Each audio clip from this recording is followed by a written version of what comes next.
तुम्हें देखा तो यूं देखा। अस्सलाम वालेकुम दोस्तों, आज मैं ग्रीन टीवी के जिस ड्रामे का रिव्यू करने जा रही हूँ उसका नाम है काबली पुलाव। शायद आपने कभी सुना हो। काबली पुलाव जो कि काबुल के बादशाहों की एक मकबूल डिश थी, उनकी बादशाहत ख़त्म होने के बाद अब गरीबों तक आन पहुंची है।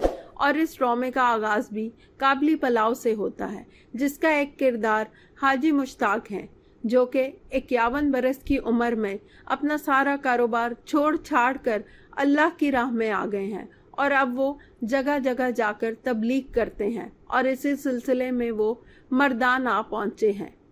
हाजी साहब हर रोज़ बड़े शौक से काबली पुलाव खाते हैं और जब वो मस्जिद में जाते हैं तो वही नौजवान जिसका नाम अब्दुल्ला है वो अपनी कहानी सुनाता है और लोगों से मदद मांगता है। वो बताता है कि वो अफ़गानिस्तान से आया है और उसकी एक बेवा बहन भी है उसके साथ और वो उसकी शादी करना चाहता है, और लेकिन वो चूँकि साहिब हैसियत नहीं, उसके ख़ानदान को कोई जानता नहीं, इसलिए उसको रिश्ता नहीं मिल रहा। इसलिए वो मस्जिद में आके हर एक से इल्तिजा करता है कि कोई मेरी बहन को अपना ले। मस्जिद में एक जवान हाफिज साहब अब्दुल्ला को निकाह की पेशकश करते हैं, लेकिन अब्दुल्ला इनकार कर देता है क्योंकि वो कहता है कि मेरी बहन से जो भी निकाह करेगा उसको 2 लाख रुपया देने होंगे, जिस पे सुनकर सब बहुत हैरान हो जाते हैं। और हाजी साहब भी उससे कहते हैं कि ये ना तो मज़हब में जायज़ है कि पैसे लिए जाएं और ना ही गैरत का तकाजा है। वो कहता है आप बिल्कुल ठीक कह रहे हैं, लेकिन मैं आपको कुछ बताना चाहता हूँ।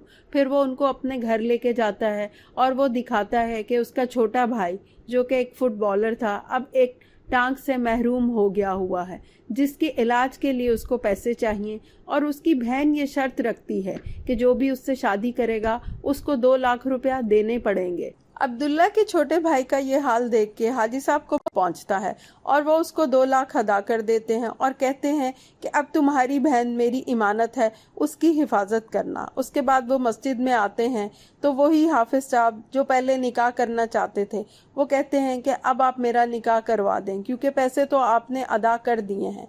लेकिन हाजी मुश्ताक कहते हैं कि मुझे यकीन है कि वो लड़की किसी से शादी नहीं करना चाहती, वो तो सिर्फ कुर्बानी देना चाहती थी।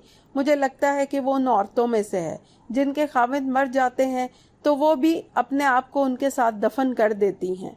फिर दिखाते हैं कि हाजी साहब की भतीजी का फ़ोन लाहौर से आता है और उनको बताती है कि उसकी मंगनी है, लेकिन वो ये शर्त रखती है कि अगर वो नहीं आएंगे तो वो मंगनी की अंगूठी नहीं पहनेगी, जिस पे वो उसको बहुत मनाने की कोशिश करते हैं लेकिन वो नहीं मानती। हाजी साहब को असल में तबलीग के लिए आगे कहीं जाना होता है, लेकिन वो फिर इनकार कर देते हैं और अपनी भतीजी की मोहब्बत के हाथों मजबूर होकर वापसी का फ़ैसला करते हैं। जैसे ही वो तैयार होकर वापसी का इरादा करते हैं, इतनी देर में अब्दुल्ला अपनी बहन को लेकर वहाँ आ जाता है और कहता है ये लें हाजी साहब आपकी इमानत, अब मैं इसकी मज़ीद हिफाजत नहीं कर सकता क्योंकि इसका देवर अफ़गानिस्तान से आ गया है, वो इससे निकाह करना चाहता है। हाजी साहब ये सुन के हैरान रह जाते हैं और कहते हैं हाँ अगर ये रजामंद है तो कर दो निकाह, मुझे तो कोई एतराज़ नहीं है।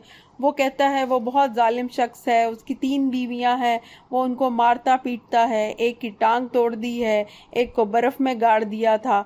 आप प्लीज़ अब अपनी इमानत को अपने पास रख लें।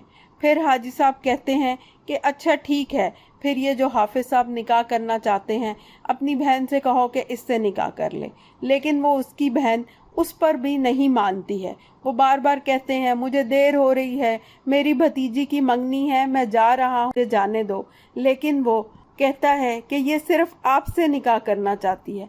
हाजी साहब ये सुन के हैरान रह जाते हैं। वो कहते हैं मैं 51 साल का हूँ, मैंने तो कभी शादी का सोचा नहीं और आगे भी मेरा कोई इरादा नहीं। हुन दसो मैं की करा, मैं ते जाना है, मैनू जान दो। हाजी साहब अपनी जान छुड़ाने की बहुत कोशिश करते हैं, गुस्सा भी करते हैं और बार बार कहते हैं कि मुझे जाने दो, मैं कुछ नहीं कर सकता, बस इसकी जहां मर्जी शादी कर दो। लेकिन आखिर में उसकी बहन हाजी साहब की टांग पकड़ लेती है और मजबूरन फिर हाजी साहब को उससे निकाह करना पड़ता है। अब हाजी साहब को समझ नहीं आती कि इसका क्या करें। फिर वो उसको लाहौर लेकर जाते हैं। रास्ते में उसकी तबीयत ख़राब हो जाती है, वो कुछ खाती नहीं। वो उसको समझाते हैं, उनको पश्तो नहीं आती। वो उसको कहते हैं ये नाज नखरे मैं नहीं उठा सकता, मैंने तुमसे इसलिए निकाह नहीं किया। वो कहती है मैं नहीं कर रही, मैं तो आपकी ग़ुलामी करना चाहती हूँ, वगैरह वगैरह। एन मंगनी के वक्त लाहौर पहुंचते हैं तो वो तो जाकर स्टेज पर अपनी भतीजी से मिलने मिलाने में मसरूफ़ हो जाते हैं, और ये बेचारी टोपी बुर्का पहने घर के दरवाजे पे ही खड़ी रह जाती है और हाजी साहब को भूल ही जाता है कि वो किसी को साथ लाए थे। इतनी देर में लोग उसको देखते हैं, वो समझते हैं चोर है। चोर चोर का शोर मच जाता है, हर कोई उसको मारने के लिए दौड़ता है। और फिर हाजी साहब को अचानक ख्याल आता है कि ये क्या हो रहा है। वो भागते हैं, जब उसके करीब आके देखते हैं तो वो एकदम से अपना बुर्का उठा देती है। बस उसकी शक्ल देखते हैं और वहीं पे ड्रामा एंड हो जाता है। तो नाजरीन, कैसा लगा आपको ये ड्रामा? मुझे तो बहुत ही मज़े का लग रहा है। अब देखते हैं कि इसकी अगली किस्त में क्या होता है, कैसे हाजी साहब उसको रखेंगे और उसका क्या बनेगा। तो नाजरीन, अगर आपको ये मेरी एपिसोड पसंद आई है तो प्लीज़ इस पर लाइक और शेयर ज़रूर कर दीजिएगा। अच्छा दोस्तों, अब मैं चलती हूँ। अल्लाह हाफिज़।